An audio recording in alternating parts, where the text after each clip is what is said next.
Ang dakilang utos na gawing alagad ang lahat ng bansa ay isang napakalaking gawain. Sa isang banda, parang napakalaki nito. Masyadong malaki para sa akin. Napakalaki para sa aking simbahan. Hindi ito kayang gawin ng isang grupo o organisasyon lamang.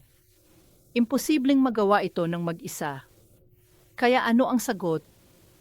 Mga kapartner, mahalaga ang epektibong pakikipagtulungan sa loob ng katawan ni Kristo para magtagumpay. Pag-usapan natin ito.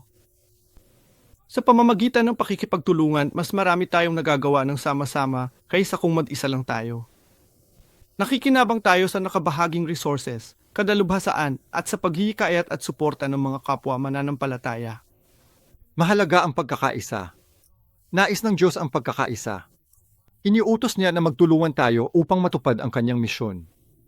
Ang panalangin ni Jesus sa Juan 17, 20 at 23 ay nagpapakita ng puso ng Diyos para sa kanyang mga tagasunod na magkaisa. Sa katunayan, ipinapanalangin niya na maging isa tayo kung paanong siya at ang Ama ay isa. Ang tunay na pakikipagtulungan ay nangangailangan ng pagpapasakop sa isa't isa. Ayon sa Efeso 5:21, tayo ay nagpapasakop sa isa't isa bilang paggalang kay Kristo. Isinasantabi natin ang personal na layunin para bigyang prioridad ang gawain ng Diyos at ang tagumpay ng grupo.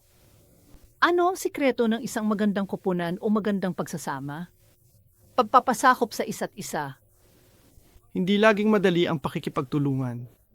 Maaaring magkaroon ng hidwaan at pagsubok gaya ng ipinaliwanag sa Santiago 1, 2 at 4. Gayunpaman ang pagtitiyaga ang susi. Natututo tayo, nakikibagay at nagsusumikap na harapin ang mga hamon upang mapanatili ang matibay na partnership. Sa katunayan, ang mga hamon ay maaaring makatulong upang mapatatag ang pakikipagtulungan. Isipin mo ang isang matibay na partnership sa pagitan ng iyong simbahan at ng mga ministeryong may parehong layunin. Ano kaya ang itsura nito? Sino ang katuwang mo kay Kristo sa misyong ito? Maghanap ng mga oportunidad para sa pakikipagtulungan sa komunidad, lungsod o simbahan. Sino ang katulad mo na masigasig sa pagpapalaganap ng ebanghelyo?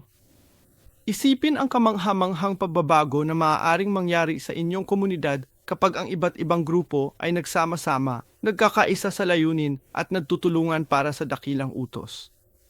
Ang sports movement ay nakatuon sa pagbuo ng matibay na partnerships.